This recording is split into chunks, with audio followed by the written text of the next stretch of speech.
Oh, hello. I'm just looking over this old journal that my great-great-grandfather kept of his journey from the old world to America.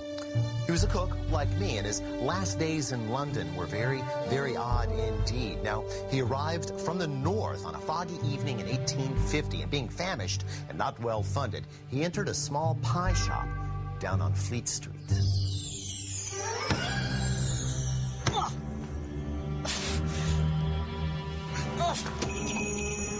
Hello?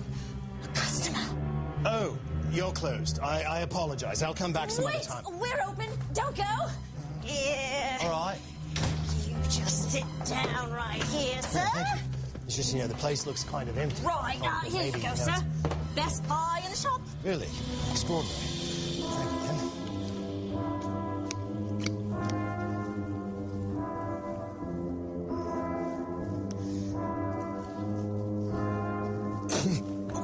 Here, I'll wash it down with this. I am sorry. It's just...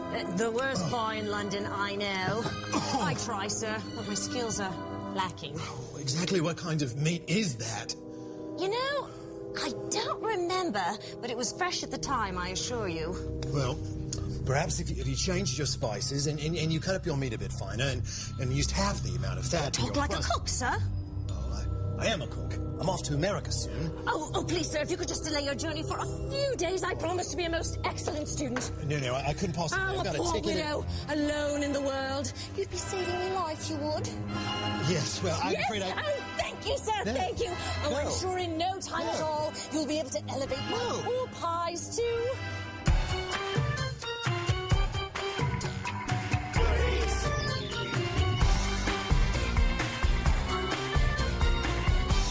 First thing we must do is get straight on all of our pies. Where did these come from, then?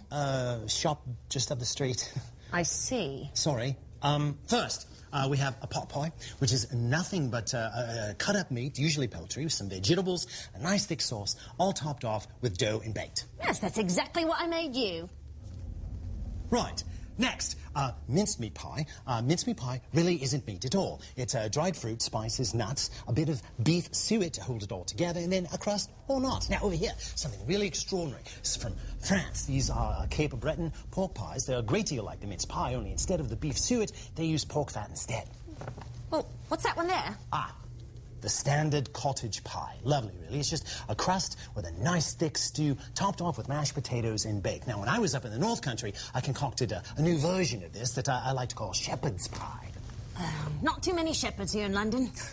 No, I shouldn't think so. But what I did is I converted it to mutton, which I thought a shepherd might like to eat. Oh, Yeah. Tell me, love, could you use some other type of meat? I suppose you could. What do you have in mind? Oh, Mr. Todd! This is Mr. Brown. He's going to help me with my pies. Pleasure to make your acquaintance, sir. Pleasure's all mine. Mr. Todd's a barber. He shops right over our heads. My chair is now open, Mr. Brown. A bit of a shave would be lovely. Perhaps I could No, Mr. Brown, please. You're as smooth as a baby's rump. Besides, think of the pies. Of course, Mrs. Levitt, I'm sorry. Perhaps another time, Mr. Todd. Miss Lovett! I believe I spied the meat man at the back door. Oh, yes, of course. Excuse me, Mr. Brown. I'll be just a minute. Well, perhaps I could be of assistance. No. Fine. Just be right here, then. Right here. Well, it wouldn't hurt to have a little poke around the pantry now, would it? Well, that's extraordinary. Huh. Mrs. Lovett has the strangest looking potatoes. I've never seen a variety like this before. Must have come from America. Probably took them off of some unfortunate sailor. Shepherd's pie, then. Great-great-grandfather went about peeling and cubing 1.5 pounds of russet potatoes. But of course, even back then, he knew that the real secret to mashed potatoes wasn't just in the potatoes themselves, but in dairy. Luckily, a milk girl was passing by. Milk girl. Come over here. Hello. Hello. I would like to have a tuppence worth of milk and fresh cream. You know what I call it when I mix it together like this? No, sir. I call it half and half. Catchy name, I think. Now, I don't suppose you have any butter there, do you? Yes, sir. Finest in London, sir. Excellent, excellent. That'll be a penny, sir. Ah, seems reasonable. There you go. And the last thing I need is an egg. I don't suppose you have an egg in that contraption of yours? Yes, sir. Laid just this morning, sir. Outstanding. Thank you. That'll be another penny, sir. Yes, I assumed it would be. Profitable business you have. Thank you very much, young lady. Off you go. Ha, well, prices are exorbitant, but you can't find anything you need in London. Ha. Freshest meat in town it is. Ooh, lovely. But tell me, Miss Lovett, exactly what kind of animal is this? You're the cook. You tell me. Well, is it mutton? Well, of course it's mutton. Because I'll tell you right away, this looks very much like pork as well. Exactly what cuts did you grind? Well, what was it that you wanted? Well, I would have been very happy indeed to have had a pound and a half of lamb shoulder, but mutton will do just fine. But you know, I do believe that one day in America there won't be any mutton, no smelly mutton. It'll all be lamb, beautiful, luscious lamb all the time. And you know what? It'll come from New Zealand. Oh, hello, Mr. Smythe. He's the grocer. I'm here for a pie. Oh, gracious, no. Well, Mr. Smythe, you're just on time. What'll it be today? An artful trimming of the hair, a relaxing facial massage, or perhaps the shave of a lifetime? Actually, I was thinking about highlights. Did these myself, right this way. Bit of an odd one, that Mr. Todd, eh? Oh, never noticed.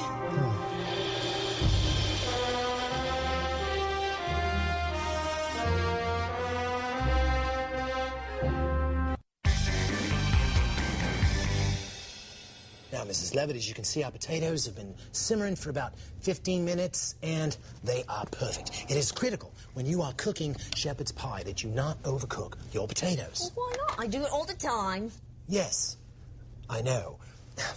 You see, if you could look at any one of these under a microscope, you would see that... Touché.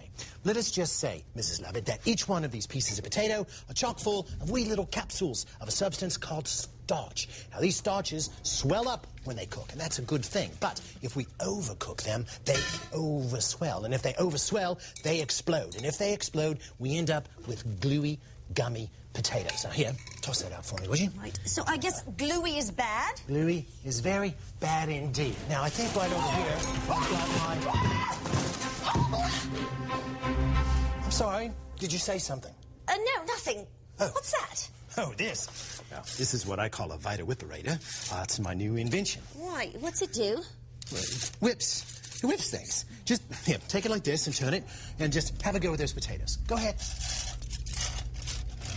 All right, very good. Now, while you beat that, I'm going to add my 2 ounces of melted butter and a 1/4 cup of my half and half, 3/4 of a teaspoon of salt, 1/4 teaspoon of black pepper, and last but by no means least, 1 single egg yolk. Well, so what's the egg for?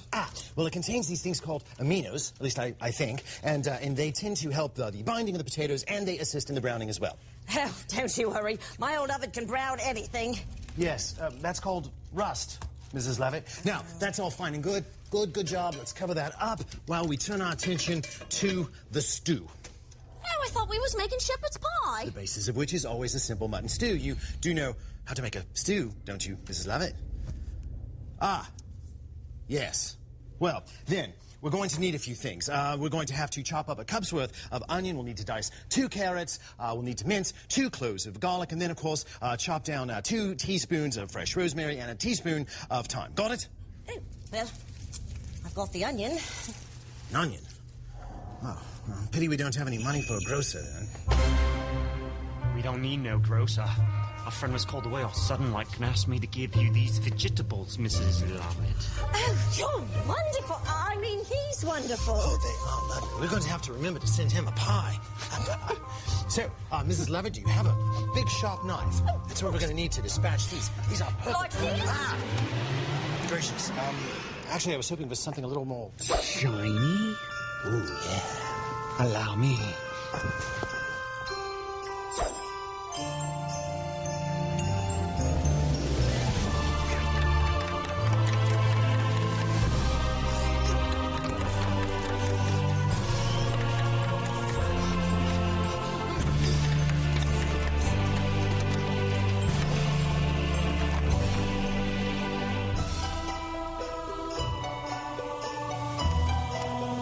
chair's open any time, Mr. Brown. Right. Now, stew begins with 2 tablespoons of oil in a heavy skillet over medium-high heat. And cook the carrots and onion for several minutes until they take on a nice little bit of color. And then the garlic goes next. Good, good. Smells nice. Now we're going to go with our meat, a pound and a half of lamb or mutton or pork or whatever that we happen to have. And a teaspoon of coarse salt. What's that? Just a little invention of mine. It helps to keep your salt clean. Yeah, and half a teaspoon of black pepper. Although ideally, Mrs. Levitt, you would want to grind this yourself. Why's that? Because at this point in British history, it is not uncommon for black pepper to be adulterated with coal dust, pencil shavings, and very, very small rocks. Yeah. As long as it's cheap, I don't care what's in it. That's the spirit. Keep stirring. Now that we've cooked a bit of moisture out of that meat, we can thicken it up with a couple of tablespoons of plain old flour. Oh, why? Well, because like the potatoes, the flour granules are full of those little starches, and when they swell up, they'll thicken the sauce. Well, if it works like potatoes, why don't we just use potatoes since we've already got them? Well, because... Look, it's very scientific, Mrs. Lauer. Just keep stirring, please. Got our thyme and our rosemary. There we go. 2 teaspoons of tomato paste. Brought that from Italy, don't you know? 1 cup fresh chicken broth. There we go. And, last but not least, a teaspoon of this. Yeah, mind if I have a nip? Help yourself, Mrs. Levitt. You see, I was up in Broad Street in Worcester just last week and found this magnificent little chemist shop run by Mr. Lee and a Mr. Perrin, I believe it is. And there, they mix up this concoction, which I promise you is going to change culinary history as we know it. What's in it, then? I have no idea. They say it's a menagerie of spices from the subcontinent. Strong stuff, this, so we'll go with just a bite. There. Now, give that a stir, reduce this heat to a simmer, and clamp on that lid. Oh, what's a lid for? Well, of course, to hold in moisture and also to evenly distribute the heat. Mrs. Lovett, another meat delivery for you, I believe. Coming, Mr. Todd. My goodness, they do go through the protein around here.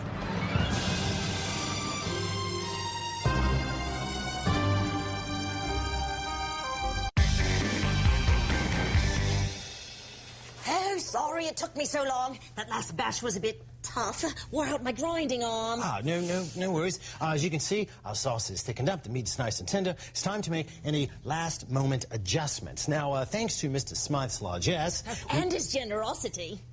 Yes.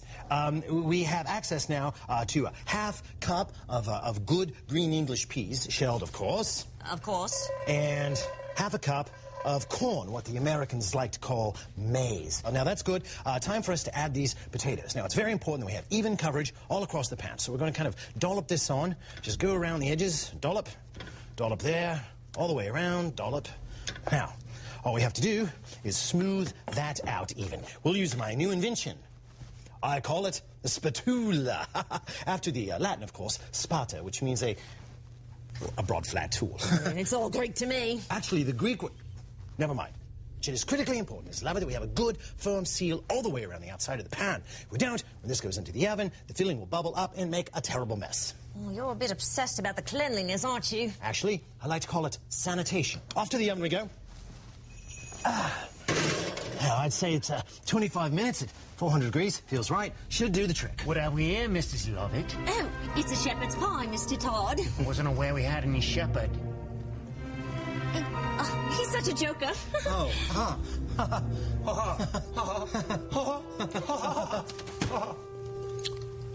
Delicious, Mrs. Lovett.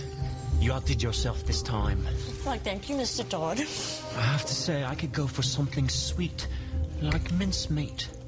The way me mum used to make it, with tongues, spleens, hearts, and the like.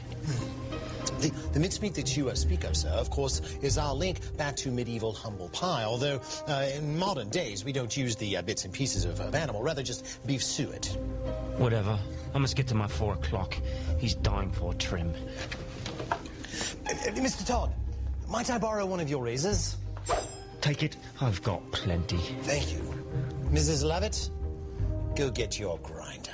Oh, goody. Fine, Mrs. Lovett, I think we have everything together now. We have 2 apples, 8 ounces of golden raisins, 4 ounces of dried figs, 2 ounces of dried cherries, 1 ounce of crystallized ginger from Australia, I do believe, a quarter teaspoon each of ground allspice and clove. Oh, and we'll need half a teaspoon of ground nutmeg, but never fear, I always have this with me. 6 ounces of dark brown sugar and the zest and juice of an orange and a lemon, which I understand we have courtesy of the Royal Marines. Oh, lovely boys they were. Yes, and we will need some alcohol of some type. Perhaps you have some brandy about or some... oh, sorry.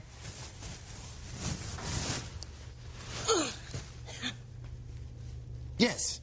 Very well. Now, ordinarily, I would just mince all this up fine and make our pie, but since all we have is your cutlery and of course, Mr.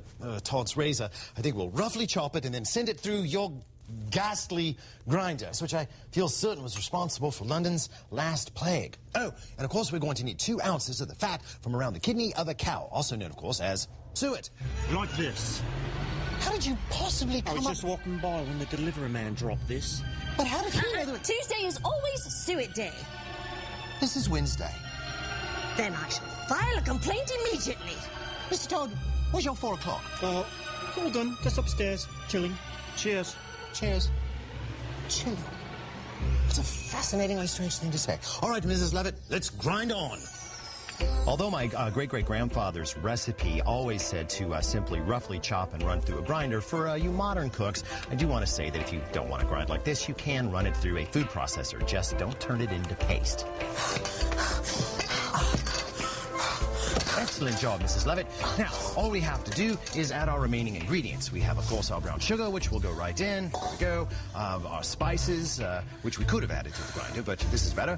The juices of the citrus, and, of course, your brandy, which you were so nice to give. Now, of course, that is going to add a bit of preservative to the party, which means that we could put this in a crock and keep it for up to 2 months without any refrigeration at all.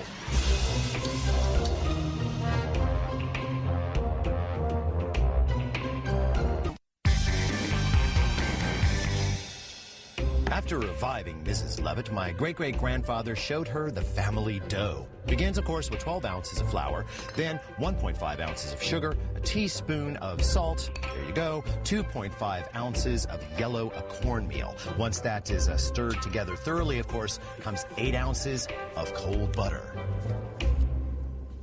Mrs. Levitt, keeping this butter cold and getting it down into very small pieces before you work it into the dough is critical for a tender crust. So I am going to use one of these. What's that? Oh, this. This is what's called a box grater. Newfangled invention. Fascinating. Watch how it saves me time and labor. As you can see, Mrs. Levitt, this device saves me considerable hardship. Oh, considerable. All right.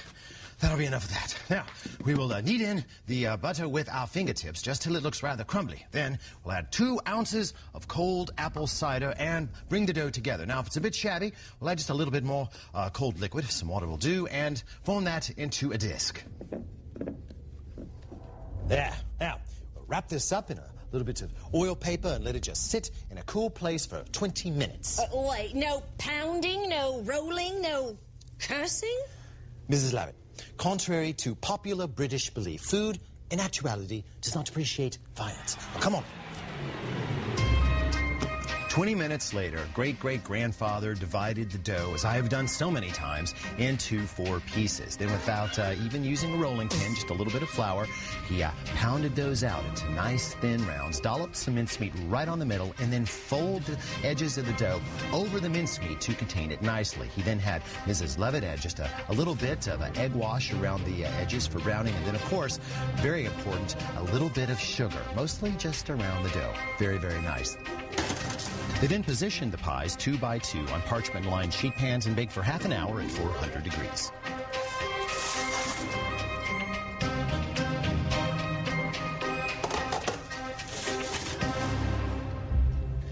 That same afternoon, Mrs. Levitt's reopening was a resounding success. I'd say these pies are jolly good indeed. Absolutely delicious. What kind of meat do you think they have? Unfortunately, the good spirits were darkened by a raid in which members of Scotland Yard entered and briskly removed Mr. Todd from the premises. Officers here for shame. Hey! Apparently, they wished to question him regarding several odd disappearances which had recently occurred in the vicinity. In his highly agitated state, Mr. Todd made some very alarming statements. You're the devil! Nonplussed, Mrs. Lovett quietly slipped away, leaving great-great-grandfather to attempt to put the dreadful picture together himself. But before he could make good on his own escape, Mrs. Lovett returned, insisting that the duo depart for America immediately, stopping only long enough to tie the knot. And so, my great-great-grandfather and great-great-grandmother came to this country and started their own meat pie business. Now, he disappeared under rather mysterious circumstances a few years later, but luckily, all of his recipes and culinary secrets are safe with me. Perhaps we'll venture deeper into these pages on another episode of Good Eats. And you're finished. Sweet.